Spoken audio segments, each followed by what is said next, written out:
문제, 회계상 거래와 일상생활에서의 거래는 반드시 일치하지는 않습니다.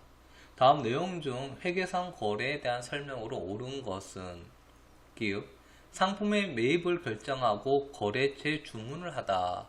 주문한다 그랬죠? 이제 주문은 회계상 거래가 아니라 그랬습니다. 주문, 계약, 채용, 담보 설정 아니라 그랬습니다.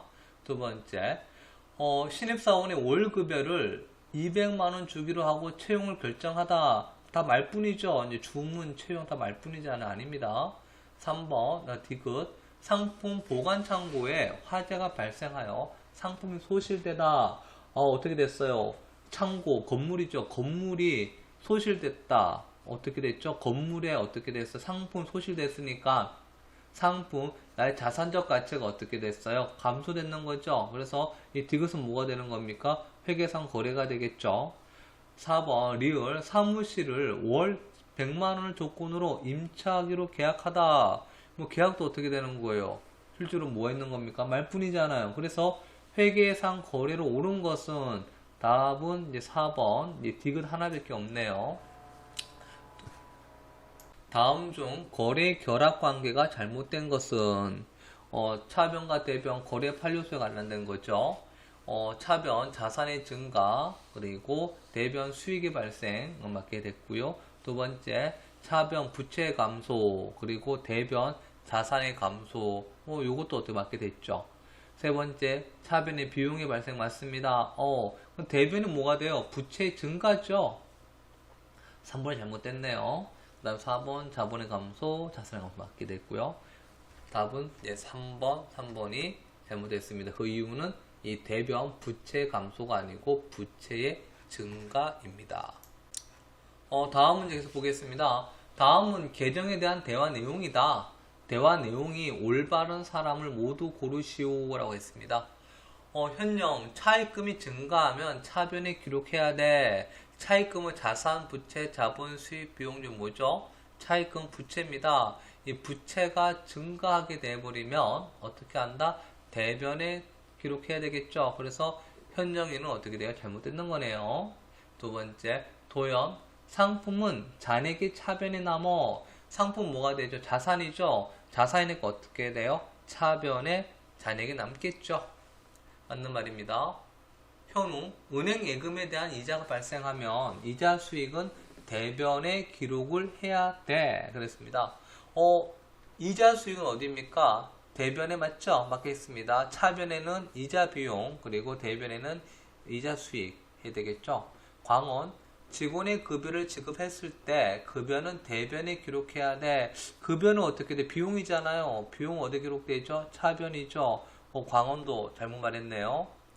뭐가 되죠? 맞게 있는 것은 네 그렇습니다. 2번 도영과 현웅은 어떻게 됐습니까? 말을 올바르게 했지만 1번 현영 어떻게 됐죠? 잘못했죠? 현영 차입금은 증가하는 부채는 대변 광원 직원급여 비용이 발생하는 어디에? 차변입니다. 그 다음 문제 다음 거래 요소의 결합관계에 해당하는 거래는 무엇인가? 라고 했습니다. 차변은 뭐가 되어 있어요? 자산의 증가. 대변은 뭐가 되어 있죠? 부채의 증가네요. 한번 보겠습니다. 은행에서 200만원을 차입하고 보통 예금을 입금하다. 차입했습니다. 그럼 뭐가 되는 거죠? 차입금. 차입금은 뭐가 되는 겁니까? 부채죠. 이거는 뭐가 됩니까? 부채, 차입금, 부채가 발생했을 것이고, 그리고 보통 예금, 돈이 어떻게 들어왔다 이 말이잖아요. 그러니까 어떻게 돼요? 자산이 증가했죠. 바로 해버렸네요. 다 몇 번입니까? 1번 맞는 말입니다. 다른 것도 보고 한번 보겠습니다. 상품 창고에 화재 보험료 50만원을 현금으로 지급하다. 화재 보험료는 뭐가 되는 거죠? 비용이죠. 보험료. 차변에 비용이 발생했을 것이고 대변은 어떻게 됐어요? 현금 50만원 지급했으니까 뭐가 됩니까? 자산의 감소가 되겠죠. 차변에 비용의 발생 대변은 뭐다? 자산의 감소가 되겠죠. 3번 사무실 업무용 컴퓨터를 70만원에 구입하고 보통 예금에서 2차에 지급하다 그랬을 때 업무용 컴퓨터입니다. 뭐가 되는 거죠? 비품 뭐가 돼요? 자산. 그래서 뭐가 되는 겁니까? 차변의 자산의 증가 그리고 대변에 보통예금 지급했으니까 어떻게 돼요? 나의 보통예금 잔고가 줄어들었겠죠. 아까 뭐가 됩니까? 자산의 감소가 되겠습니다. 그 다음에 4번 외상매입금 20만원을 현금으로 지급하다. 다시 한번 외상매입금 20만원입니다. 외상매입금 뭐가 되죠? 부채죠. 이 부채를 내 현금으로 지급해서 부채가 감소시키는 거죠. 그래서 뭐가 됩니까? 차변에 외상매입금 부채 감소, 그리고 부채 감소한 대신에 현금이 줄어들었으니까 대변에 자산의 감소 되겠습니다. 문제, 다음의 분계를 보고 거래를 추정하는 것으로 옳은 것은, 이 문제는 차변과 대변에 이제 보통예금, 대여금, 이자 수익, 이 분계 내역을 보고 이게 무슨 거래인지를 유추하는 것입니다. 차변에 보통예금이라고 52만원이 증가했습니다. 차변의 보통예금은 자산이고 차변에 자산이 발생했고, 대변에는 대여금 50만원과 이자 수익 2만원. 다시 말해서 대여금과 이자 수익은 수익이죠. 그러면 이 보통예금 52만원이 증가하는 이유가 대변에 있는 대여금 수익과 이자 수익이 발생해서 차변에 보통예금 52만원이 증가한 겁니다. 보기를 보겠습니다. 거래처에 자금을 50만원을 더해주고 보통예금 계좌에 이체하다. 그럼 어떻게 되는 것일까요? 내가 대여해줬다고 해버리면 어떻게 되죠? 자산이 그만큼 줄어들겠죠? 이 거래는 이렇게 맞춰져 있지는 않습니다. 이렇게 돼 있을 경우에는, 그래, 분개를 한다 그러면 차변에 대여금 50만원, 대변에 보통예금 줄어들겠죠. 보통예금 50만원 분개될 것이고요. 두 번째, 대여금에 대한 이자 52만원이 보통예금 계좌에 입금되다. 이렇게 했을 때는 분개를 하게 됐을 경우에는 차변에 보통 52만원, 그렇지만 대변은 어떻게 되죠? 이자가 52만원이라 그러면 그냥 이자 수익 52만원이겠죠. 분개 잘못됐는 거죠. 이것도 아닙니다. 3번, 은행에서 자금 52만원을 차입하여 보통예금이 입금하다. 그러면 차변에 보통예금 52만원 증가했을 겁니다. 그렇지만 대변은 뭐가 되는 거죠? 은행에 자금을 차입했으니까 차입금이라는 부채가 증가했겠죠. 잘못했는 것이고요. 그럼 답은 4번이네요. 대여금 원금 50만원과 이에 대한 이자 2만원이 보통예금 입금되다. 그래서 차변에 보통예금이 52만원이 증가하고, 대변에는 대여금, 이 자산, 대여금이 50만원이 상환되면서 자산이 감소하고, 그에 따른 이자 수익 2만원이 증가해서 대변에는 대여금, 이자 수익, 다시 말하면 차변에는 보통예금, 자산의 증가, 대변에는 대여금, 자산의 감소, 그리고 이자 수익, 수익의 증가가 되겠습니다. 다음 문제, 다음의 관로 안에 해당되는 계정감은 무엇이냐? 보니까 차변의 현금, 대변의 보통예금입니다. 이걸 볼 때는 뭘 보는가 하면 잔액을 보는 것이겠죠. 차변과 대변을 봤을 때 잔액이 어디에 남습니까? 차변에 남습니다. 이 잔액이 차변에 남는 것은 무엇이 있는가? 거래 판례소에서 이 잔액이 차변에 남는 경우는 자산이죠. 자산. 그럼 여기서는 뭐가 될까요? 이 자산과 부채, 자본은 구분이 있는 겁니다. 차변 1번에 보겠습니다. 차입금 부채입니다. 아니고요. 2번 외상매입금 부채입니다. 아니고요. 3번 대여금 자산이네요. 답은 3번입니다. 4번 자본금 자본이죠. 그래서 1번, 2번 이 부채와 4번 자본은 대변에 잔액이 남을 겁니다. 그리고 차변에 잔액이 남는 것은 이 대여금 자산입니다.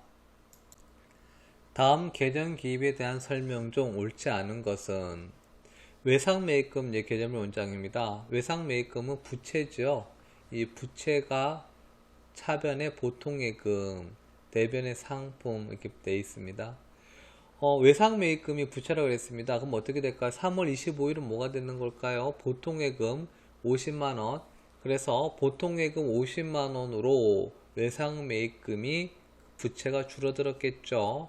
외상매입금을 내가 부채를 감소시키는 거래가 될 것이고, 3월 5일 상품 80만원은 어떻게 됐어요? 이 부채가 증가했는 거래가 되지 않아요. 그래서 3월 5일은 상품 80만원을 상품을 구매하면서 외상으로 매입했는 경우네요. 그래서 3월 5일은 상품 80만원을 매입했고 3월 25일은 이 외상으로 매입했는 금액 중에서 50만원을 상환해서 현재 외상 매입금 잔액은 30만원이 남아 있겠네요. 보겠습니다. 보기 1번 3월 5일은 상품 80만원을 외상으로 매입한 거래다. 맞습니다. 그리고 2번 3월 25일은 외상 매입금 50만원이 보통에 입금된 게 아니고요. 어떻게 됐는 거예요? 3월 25일 외상 매입 50만원 어떻게 됐죠? 입금된 겁니까? 입금에는 뭐가 됐는 거지? 이거는 출금, 이체된 것이죠. 입금된 게 아니고 뭐다? 보통 계좌에서 50만원이 이체 출금된 겁니다. 3번 3월 25일 현재 외상 매입금 잔액은 30만원이죠. 이 외상 매입 부채니까 부채는 대변에 남아있는 금액이 잔액입니다. 그리고 외상 매입금 부채로 대변에 잔액이 남는다. 옳지 않은 것은 뭐다? 2번 50만원이 보통 입금된 게 아니고 이체 출금된 것이다. 다음 문제, 다음 관로 안에 들어갈 내용으로 옳은 것은 회계상 거래가 발생하면 차변 계정과 대변 계정에 어떤 계정 과목으로 얼마의 금액을 기록할 것인지 결정하는 절차를 우리 뭐라 그랬죠? 이거는 분계라고 하죠. 뭐라고요? 분계라고 하며 이 분계를 기록한 장부를 우리는 뭐라 그러죠? 분계장이라고 합니다. 그럼 보기 몇 번이 될까요? 그렇죠. 4번이네요. 여기 정기는 뭐가 되는 거예요? 분계장에 있는 거를 총계정 온장으로 옮겨 적는 걸 정기라 그러고요. 총계정 온장은 뭐죠? 각각 계정별 잔액을 옮겨 적어서 해놨는 장부가 총계정 온장이죠. 답은 몇 번입니까? 4번입니다. 이제 결산과 이제 재무제표 관련된 문제입니다. 다음 그림은 회계 순환 과정 중 결산을 나타낸 것이다. 기욱과 니을에 해당하는 것으로 맞는 것은 보겠습니다. 이 결산 예비 절차라 그랬어요. 예비 절차라 그러면 시산표가 여러분들은 잡히셔야 됩니다. 예비 절차는 뭐다? 시산표 작성하죠. 이 시산표를 작성해서 이제 결산 정리 분기를 하고요. 그리고 결산 본 절차에서는 뭐라 하죠? 장부를 이제 마감하는 거죠. 여기에서 이제 다음 뭐가 되는가 하면 2번이 되겠네요. 시산표 작성과 장부의 마감입니다. 여기에서 우리가 볼 거는 이제 여러분들이 제일 중요한 게 뭔가 하면 이 AB 절차에는 뭐다? 시산표라는 겁니다. 그리고 시산표가 뭐 하는 거랬어요? 현재 내가 분계 기록했고 장부 작성해 있는 것이 오류가 있는지를 뭐 하는 거다? 검증하는 이 집계표가 뭐다? 시산표라고 했습니다. 다음 문제 하겠습니다. 다음의 대화 내용은 무엇에 대한 대화인가? 민채, 대차 평균의 원리에 맞게 기록이 되었는지, 장부의 기록에 오류를 검증할 수 있다. 오류 검증 나왔네요. 뭐가 있는 오류 검증 뭐야? 시산표죠. 은경, 분계장에 분계한 내용을 총계정 원장에 전개할 때 정확히 했는지 알 수 있어. 지수, 결산을 위해 기말에 작성하기로 하고 매일, 매주, 매월에도 작성할 수 있어. 네, 뭐 딴 거 없습니다. 민채가 있는 뭐가 있습니까? 오류를 검증할 수 있어. 뭐에 대한 거다? 시산표에 대한 것입니다. 다음 차입금 계정의 관로에 알맞은 내용은 무엇인가? 차입금입니다. 먼저 이걸 계정별 원장 볼 때는 이 계정이 자산인지 부채인지 자본인지 수익인지 비용인지를 보는 거예요. 이거는 뭐가 차입금은 부채죠. 이제 부채는 어떻게 되는 것이냐? 이 부채는 대변이 어떻게 해요? 증가하고 차변이 감소하잖아요. 여기서 봤을 때 현금 500만 원이 있는데 여기서 어떻게 돼 있어요?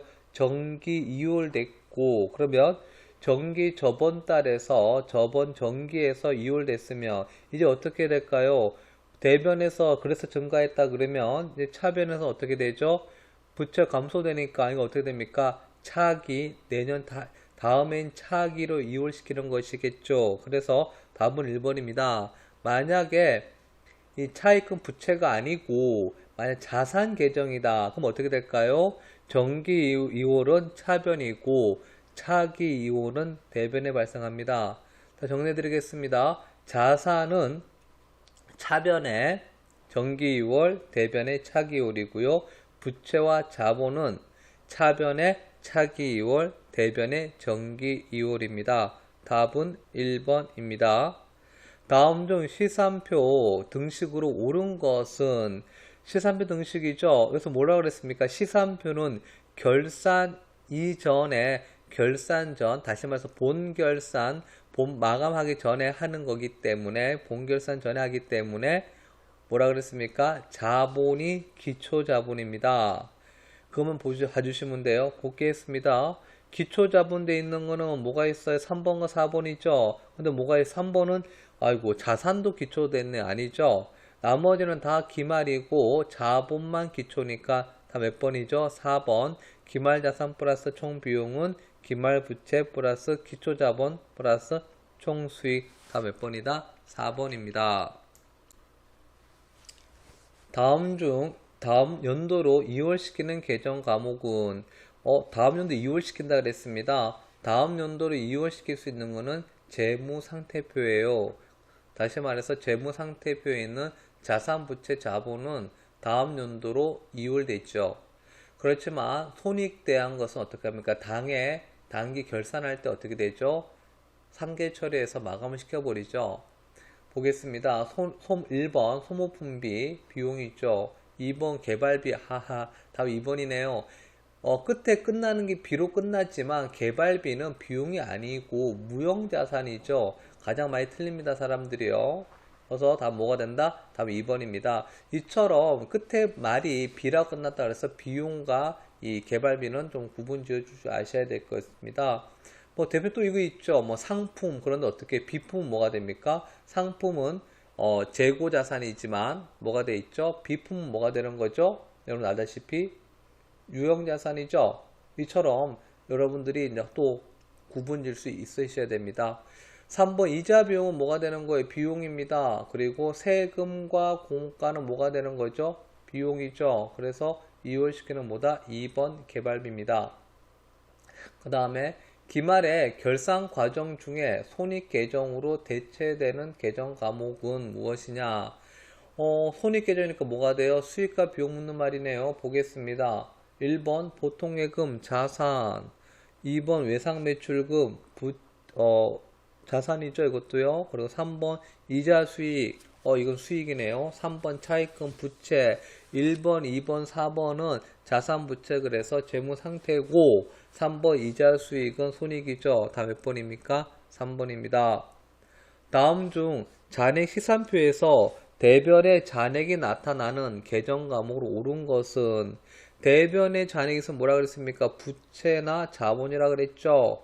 보겠습니다. 1번 차입금 바로 나왔네요. 차입금 부채죠. 2번 현금 자산은 차변에 잔액이 나타납니다. 2번 건물도 자산이니까 차변에 잔액이 나타나겠죠. 4번 이자 비용도 어떻게 비용이니까 비용도 차변에 나타나지게 되겠죠. 다 몇 번이다? 1번 부채입니다. 다음에 대화 내용에서 나대리가 처리해야 하는 분계는 무엇인가? 김부장, 전 사원이 열심히 일한 결과 올해 단기 순이익이 100만원이라는 좋은 성과를 거두었네요. 이제 장부 마감을 해야 하지 않을까요? 나대리, 네, 부장님. 장부 마감을 하기 전에 단기 순이익 대체 분계를 먼저 하고 장부 마감을 하도록 하겠습니다. 다시 말해서 지금 뭘 할 건가 하면 단기 순이익이라는 발생했는 이 손익 부분을 재무상태표에 있는 특정 계정으로 옮겨서 다음해를 이월시켜 줘야 돼요. 그래서 어떻게 할 것이냐 보겠습니다. 단기 순이익은 어떻게 되는 겁니까? 자본금이 증가할까요? 감소할까요? 자본금이 증가하는 거래죠. 그러면 자본금이 증가할 때는 차변입니까? 대변입니까? 물론 대변이죠. 그래서 대변에 자본금이 옵니다. 그리고 이 마감분계 손익계산서를 마감했을 때는 수익인이 비용하는 게 아니고 손익이라는 계정을 씁니다. 왜? 차변에 결손이 날 수도 있을 수 있고 이익이 날 수도 있기 때문에 그거를 뭐 결손 났을 때 손실, 이해수익하는 게 아니고 손익이라고 표시를 해가지고 손익을 나타내게 합니다. 그래서 이익이 발생했을 때는 차변의 손익, 그리고 손실이 발생했을 때는 대변의 손익이 되겠죠. 이분 다음 무엇이 되는가 하면 2번 차변의 손익이 100만원, 그리고 대변의 자본금 100만원이 됩니다.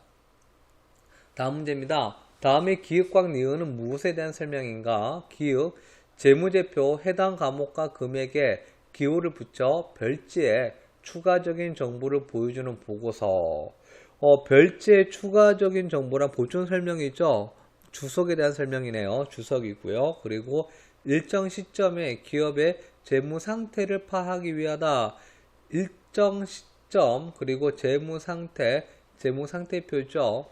만약 여기 손익계산서가 되려면 뭐가 돼야 됩니까? 일정 기간, 그리고 경영 성과가 나와야 되겠죠. 그럴 때는 손익계산서가 될 겁니다. 다음 몇 번입니까? 주석과 재무상태표 답은 1번이 됩니다.